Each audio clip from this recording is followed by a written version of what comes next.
Assalamualaikum warahmatullahi wabarakatuh. Perkenalkan, nama saya Sumarni, NIM 10533110243.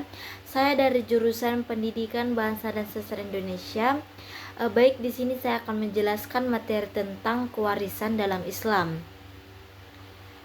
Kewarisan merupakan salah satu bagian penting dalam kehidupan manusia, terutama dalam konteks hukum kekeluargaan.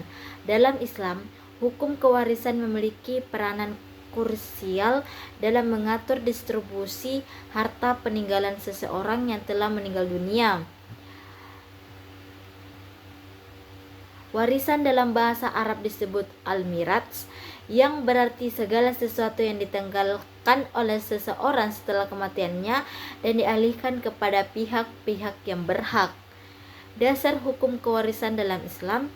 Hukum kewarisan dalam Islam memiliki landasan yang kokoh dan 3 sumber utama. Yang pertama Al-Quran, yang kedua hadis Nabi Muhammad SAW, yang ketiga ijma ulama. Bagian C, pewaris dalam Islam. Pewaris adalah seseorang yang meninggal dunia dan meninggalkan sejumlah harta yang akan diwariskan kepada orang-orang yang berhak. Ada beberapa syarat seseorang dapat disebut sebagai pewaris, yaitu yang pertama, telah meninggal dunia secara pasti. Hal ini dapat dibuktikan melalui kematian fisik atau melakukan keputusan hukum, atau misalnya seseorang dinyatakan wafat karena hilang bertahun-tahun tanpa kabar. Yang kedua, mempunyai harta warisan yang halal. Harta yang diwariskan harus berasal dari sumber yang sah menurut syariat Islam. Yang ketiga, tidak terdapat penghalang hukum. Misalnya seseorang yang membunuh pewaris tidak berhak mendapatkan warisan. Begitu juga perbedaan agama antar pewaris dan ahli waris menjadi penghalang menurut sebagian besar mazhab. Bagian D, ahli waris dalam Islam. Ahli waris adalah pihak yang berhak menerima bagian dari harta warisan pewaris. Mereka dikelompokkan menjadi 2. Yang pertama, ahli waris karena hubungan darah atau nasab.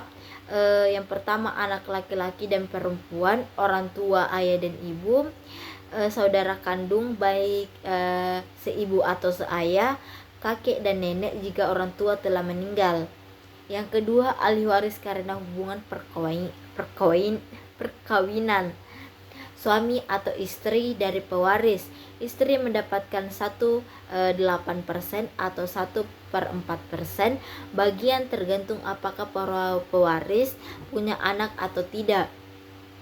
Suami mendapatkan 1/2% atau 1/4 bagian, tergantung apakah para pewaris punya anak atau tidak. Syarat menjadi ahli waris. Yang pertama, hidup pada saat pewaris meninggal dunia.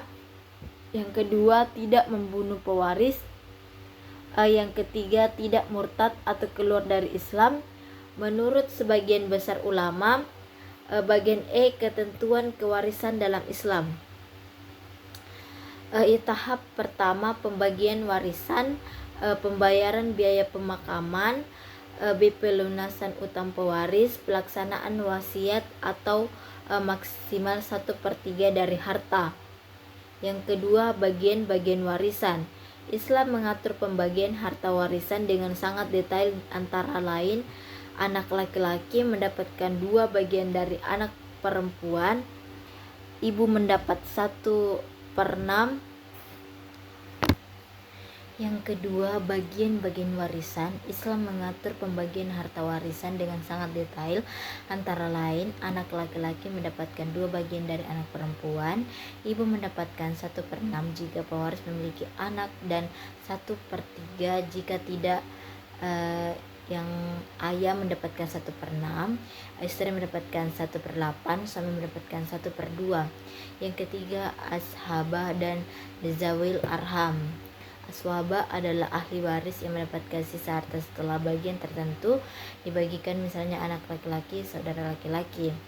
Dezawil arham adalah kerabat jauh yang hanya mendapatkan warisan jika tidak ada ahli waris utama. Yang keempat, penghalang warisan atau mawani ul irs. Pembunuhan ahli waris dan membunuh pewaris tidak berhak mendapatkan warisan. Perbedaan agama menurut sebagian besar ulama, orang dan muslim tidak mendapat pewaris dan muslim. Perbudakan, budak tidak bisa mewarisi karena bukan pemilik harta.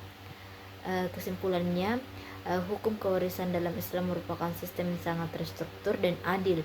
Ia mengatur secara terperinci siapa saja yang berhak mendapatkan warisan, bagaimana masing-masing ahli waris, serta penghalang-penghalang warisan.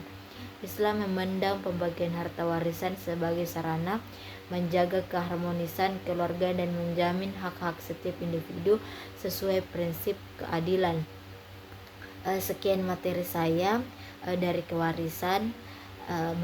Saya akhiri dengan ucapan Assalamualaikum warahmatullahi wabarakatuh.